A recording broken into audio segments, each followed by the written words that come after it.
Welcome to another episode of Educating Homebuyers, the podcast. I'm your host, Brady Hay, and my mortgage team has over 9 years of mortgage experience here in Des Moines, Iowa. Whether you're buying your first home, upgrading, investing, or simply just curious about the market, this show is all about helping you and future homebuyers feel informed, educated, and comfortable as you take your next step. Each week, I sit down with real estate professionals, past clients, and local experts to unpack real stories, real advice, and what you actually need to know when buying a home today. Without further ado, let's get into today's episode. Most real estate agents tend to play it safe, and today's guest does just the opposite. Based in the Des Moines Metro with RE/MAX Concepts, she's built her business by being unapologetically herself, showing up consistently, creating content that actually connects, and turning attention into real clients. She works hard and makes it look glamorous along the way. She's part of a family real estate team alongside her parents, combining her modern, energetic approach with over 25 years of combined experience in the real estate and building industry, giving clients both a fresh edge and a serious industry knowledge. Whether it's helping first-time homebuyers, seasoned sellers, or anyone in between, she's proving that being bold, authentic, and a little loud can be ultimate strategy. Mariah Kooyman, welcome to Educating Homebuyers. Thank you so much. I totally butchered your name, didn't I? Yeah. I literally warned you ahead of time that I was going to do it and still did it anyways. That's okay. Well, thank you for coming on the show. Thank you for having me. Excited to chat with you. Yes, same. So I always start off these episodes by just giving you an opportunity to share your story. Okay. So give everybody an inside look. Who are you? How did you get into real estate? And what does that look like for you? Perfect. Yeah, so like you mentioned, I've been around the industry my entire life in real estate and building. My dad owned a lumberyard in Pella for many years and then got into real estate about 8 or 9 years ago. Okay. And my mom has been a realtor since I was in second grade. Okay. And we always joke that I've been a realtor in training since then because I would go to open houses with her, showings, just bring my coloring book along and enjoy and be along for the ride. Yeah. And it's funny because there's this one story that we have that I think I was in 3rd or 4th grade that my mom likes to tell, that one time we were just talking randomly and all of a sudden I said, "Mom, I hate split level houses." And I was like, what, 7 or 8 years old? Yeah. How many 7 or 8 year olds do you know that can say, I hate split level houses? So valid point though. I'm a very honest person. And they do kind of stink, right? I know, not ideal, but that's okay. So I've just been in the industry, surrounded by it my entire life. And I actually never intentionally thought about going into real estate. I have kind of a background in broadcasting and marketing, which I now have tied into my real estate career, and it's been kind of a happy accident, and I'm really enjoying it. I love it. So starting in 2nd grade, at what point did you really decide, maybe this is something I want to look into? Was it not that long ago, or was it early on? It was my senior year of college, actually. Okay. So I graduated during COVID in 2020.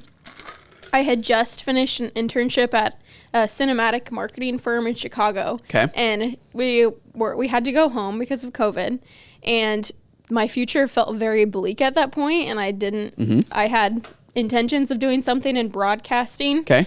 And then, we had to stay at home and I wasn't 100% sure what to do. And so my mom was like, you know what, you should just get your real estate license. When it just so happened that real estate was blowing up at that time, right? Yes. I feel like when the moment that all the other industries went shut down because of COVID, real estate just ramped up. They were showing houses wearing the yellow gloves and masks full on and bringing suits. Clorox wipes. Yeah. But that's how I got into it, really. And awesome. She's like, if you love it, great. Try it out. If you hate it, then just go from there. It's been 6 years, so you haven't quit yet. Yes. So clearly you've caught this connection with it. So I'm curious, with your background or interest in the marketing and broadcasting piece, what sorts of things with that experience did you start right away to implement into the real estate side of things? Right away, I would say mainly social media posts. Okay. Before I joined, I actually did a lot of social media posts for my parents when it was just the two of them. And then I implemented video right away because when I was in college, I started a talk show host for the college I attended. Okay. And then I immediately started doing highlighting local businesses. I had a series called Spotlight Saturday where I would interview different business owners. Okay. And then doing house tours and just creating amazing listing tours for our own listings. Yeah. And that's a huge value add to your guys' clients, right? And what's, I guess, from, so it's been 6 years now, I'm curious, just give somebody some inside look into, different social media platforms. Do you tend to use the same content on each platform? Is there something that like really you've noticed that does really well for your clients? What does that look like, I guess? Yeah, so the main 3 platforms I use are TikTok, Instagram, and Facebook. Okay. You know, a lot of people say to create different content for each platform, but I don't, because at the end of the day, consistency is what matters most, more than curating different content for the different platforms. Okay. As far as content, our listing videos do really well. Okay. I have had strangers come up to me on the street and say, hey, aren't you the girl that does the real estate videos? Yeah. And I'm like, I'm very flattered by that because I work hard at the videos. Yeah. However, I would say the local tour guide videos I've been starting to do are far outperforming any other videos I've done. Okay. I recently did a video for a food, it's, what is it called? It's like a food court business that's coming to town, and that blew up on TikTok. Okay. It had like over 100,000 views in like maybe 48 hours. Wow. And ever since then, I've been doing a couple others like that, and I have some on the pipeline. So do you think there's validity to that in like highlighting the community that you are investing yourself in, and frankly, your clients are buying houses in, right? And selling houses in. Is there a value to that in highlighting local businesses and stuff to help still add value from a real estate perspective? Does that make sense? Yes, 100%. Because, you know, at the end of the day, yes, I'm a realtor, but I'm also a local tour guide. Yeah. And so I've been able to curate, you know, some of my personal interests, whether that's highlighting local restaurants or things coming to town, or, you know, I've done some collabs with like Face Foundry. Okay. And so, you know, by being familiar with the areas I'm in, I then, you know, I'm finding clientele through that. Got it. So you're able to connect with the people that are interacting with those videos and then add value to their real estate, you know, desires and needs as well. Yes. How cool is that? Yeah, I love it. Yeah. I think it'd be great, and I don't want to put you on the spot, and I didn't prep you for this, but give everybody an inside look. Like, so what are some up-and-coming things that you've experienced that are coming to the Des Moines Metro that everybody needs to hear about? Oh, that is a great question. I put you on the spot. No, you're good. So this isn't something I have planned, but a video I did recently that's really booming in Des Moines is the Ingersoll Dinner Theater.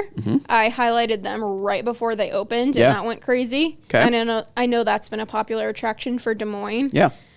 Oh gosh, I can't. Of course, that's I'm okay. blanking. I didn't have to put you. I didn't have to put you on the spot like that. But definitely, if anybody's watching this and is looking for some Des Moines tips, obviously follow along with their social media. I would love that. There's you know, a ton of value in that, and I think that's important, right? When I'm looking at or thinking about the concept of being a home buyer, you want out of a real estate agent, or I would think you would want anyways, someone who's going to add additional values than simply giving the tour, right? Or opening the door. And so, you know, your knowledge of the area and studying what's to come and different, you know, ins and outs, I think that's super important and a massive value add to your clients. So, yeah, 100%. Talk about the dynamic of working with mom and dad. I'd love to hear your insight into that. What's that look like? Yeah, so we definitely are figuring it out, but we have it really well down pat right now. I would say my mom, Kathy, does the majority of negotiating and a lot of the paperwork, and I do a good chunk of that as well. Okay. Doug, everyone loves Doug. He is our tour guide. He shows a lot of people. He loves showing people around town. Okay. So we're from Pella, so a lot of times he'll bring people Yarsmas along for the tour. That's we awesome. always have Dutch letters on hand, or banquettes, which is like kind of like a Dutch letter. And then I do, as I've stated, I've done all of our marketing and social media. Yeah, cool. So you're really kind of like, as your team dynamic, I think it's different than, you know, obviously there's teams have become really popular in real estate, I feel like. And it seems like, from my perspective, which is very naive, obviously, but it seems like a lot of teams end up being just a group of people that all kind of do their own thing, right? For each of their own prospective clients. And then they kind of collaborate on ideas. It really seems like you guys have built this like divide and conquer kind of deal, where it's like you really like this one. So let's say one client reaches out to your guys' team, right? They're probably going to experience some sort of communication from all three of you. Is that fair to say?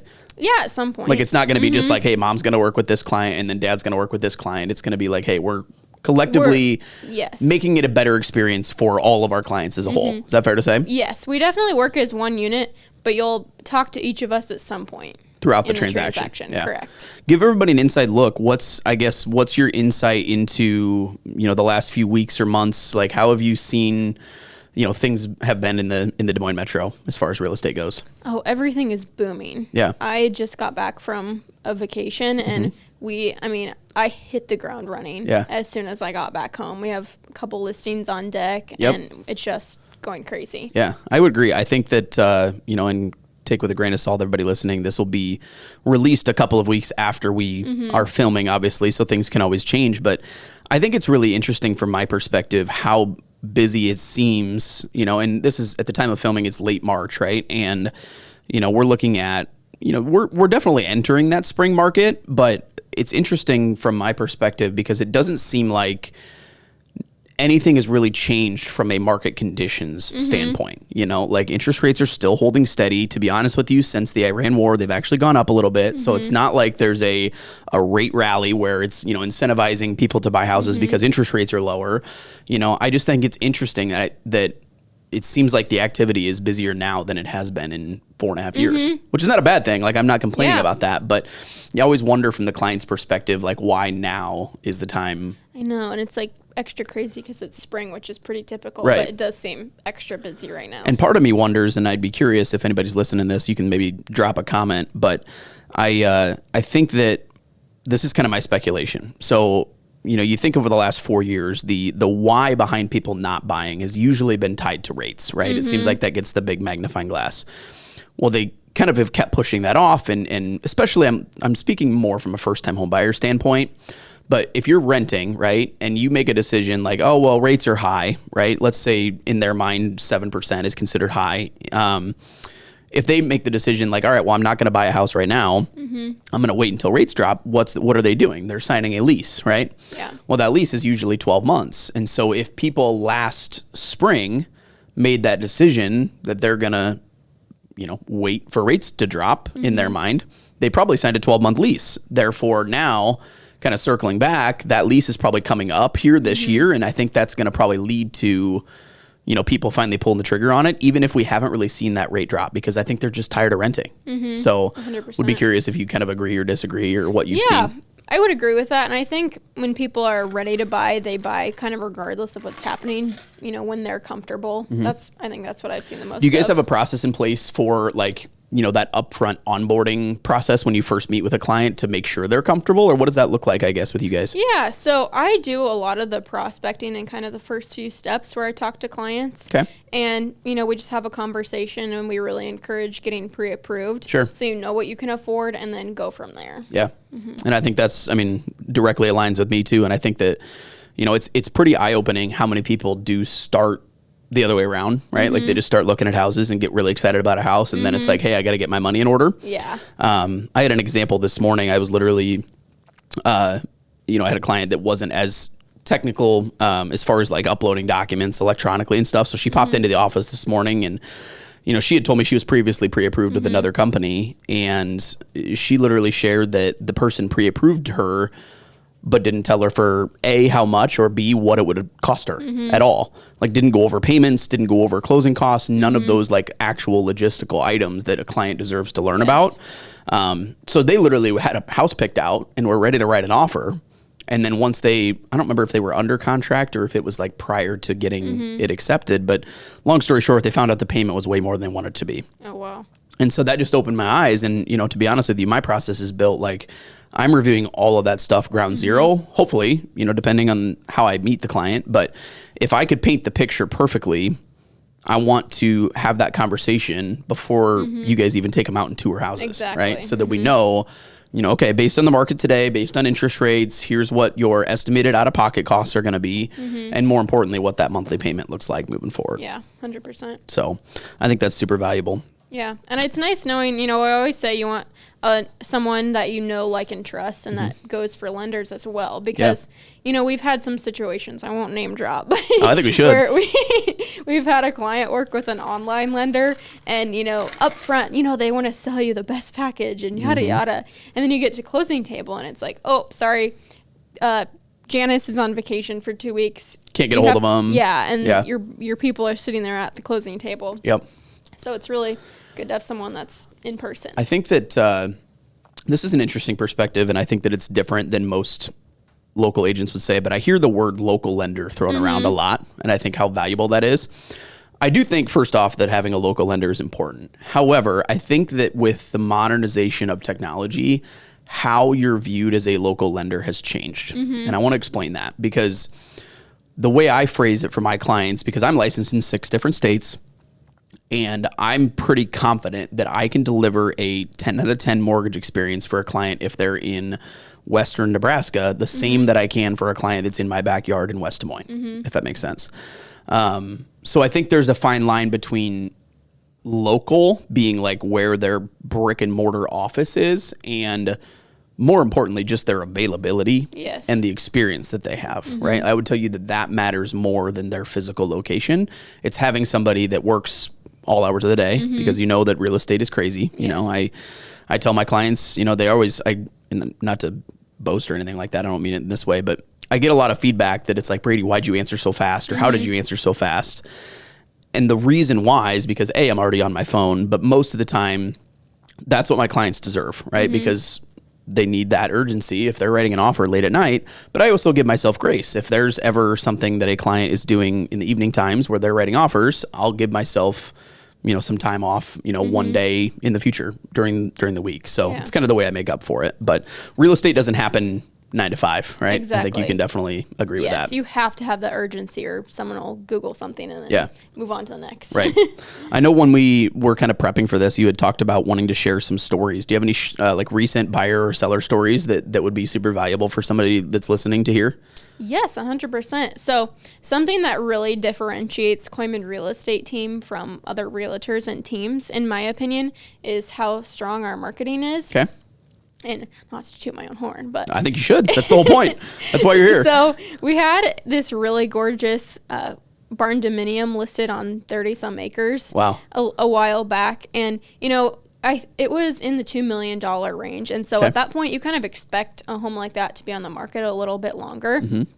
However, we had an accepted offer within 10 days because these clients were looking online and they'd been talking about building a barn dominium or small acreage, that type of property. And they said they were out in a field thinking about it. One of them got on social media and one of my sponsored ads popped up. Yeah. And we had an accepted offer on this giant property in 10 days because of the marketing that I did. Yeah. I'm curious with the sponsorships, you know, because like boosting ads or boosting posts, I don't do a ton of it. I'd be curious if you have the knowledge to share, like, how do you think, so for example, let's use this example. How do you think that like, was it location that put that post in front of that person? Yeah, it was targeted location. So it's based on where you're at physically. It's not like that person had previously Googled acreages, so then the acreage popped up. Like, do you know, I guess, how that all works? So it's a mix of targeted ads by location and keywords that I do, like SEO type stuff. So you put in there, like, details about the property. So barn dominium was probably one. Acreage was probably one. Yeah. I just have ChatGPT do a list of all the possible search terms. Okay, so that's a whole other topic. Not that we need to start into that, but we can go down a rabbit hole. What are some ways that you've utilized AI? Are you using that often? Yes, not mainly with script ideas and like a little bit with my local tour guide. Okay. I personally, I like my social media to be very curated and, you know, what I want to promote. Sure. So I do a lot of, like, I just did a collab, I said, with Face Foundry, and then I have another one coming up with a spa that's opening up. Sure. So I do try to do a mix of, you know, what, you know, local people want to see, but also a mix of, you know, what I want to put out there. So got it. I would say mainly with scripts and, so it kind of helps kind of tailor what you should be talking about. Is that correct? Yeah. Kind of what you mean by that? And like what I'm always just trying to learn, right? Like what are there ways that I can utilize it to, you know, better my client experience, but also I think that something that people aren't talking about enough is like AI is kind of replacing Google in a sense. Like Google obviously has their own AI, but I think a lot of people when they're looking for answers are turning to things like ChatGPT, for example. And so my brain is always thinking like, okay, well, how can I make sure that when somebody needs a mortgage or when somebody needs a realtor, how do I make sure that it recommends me? So I'm just curious. I always like to pick people's brain if they've played with that at all. No, so I was literally just talking about this morning. Really? Like how to get my name on ChatGPT. I actually this is funny. I actually asked ChatGPT how do I get you to recommend me? I know. And it always makes me wonder, like, does my ChatGPT talk to yours and vice versa? Or like, are they all independent? I know. Because I will say, like, I use ChatGPT quite a bit, especially with this podcast. It helps me with all of my titles. It helps me with creating the descriptions on YouTube, like all of that aspect. And one thing that's been really nice is I upload the transcript from every episode into my chat, or I don't know what the each. Yeah. Anyway, so I'm uploading this transcript, so it's hearing my tone, right? And that's what I like about it, is like it knows how I sound.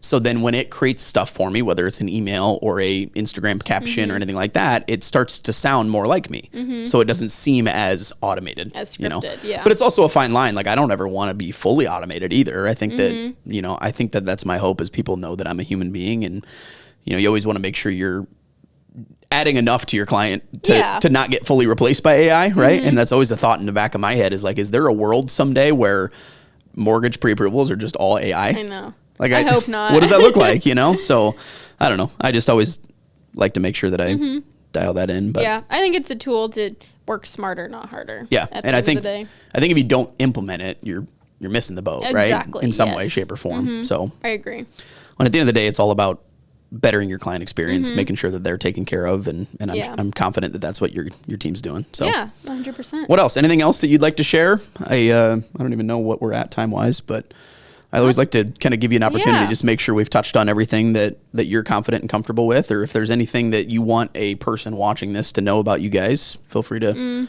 share it now. Like Brady mentioned, you know, if you want local Des Moines content, you can follow us. Either I post it on both pages. It's on Mariah Kooyman, which is my first and last name, or Kooyman Real Estate Team, and it's that on all platforms. Perfect. And then real estate content as well. Awesome. We make killer listing videos, and we enjoy every step of the process, no matter if we're working with buyers or sellers. But I make a mean listing video. I love it. Well, listen, if anybody's listening to this and considering listing their property and wants good marketing, obviously definitely reach out to her. I'll be sure to link all of their information in the description below.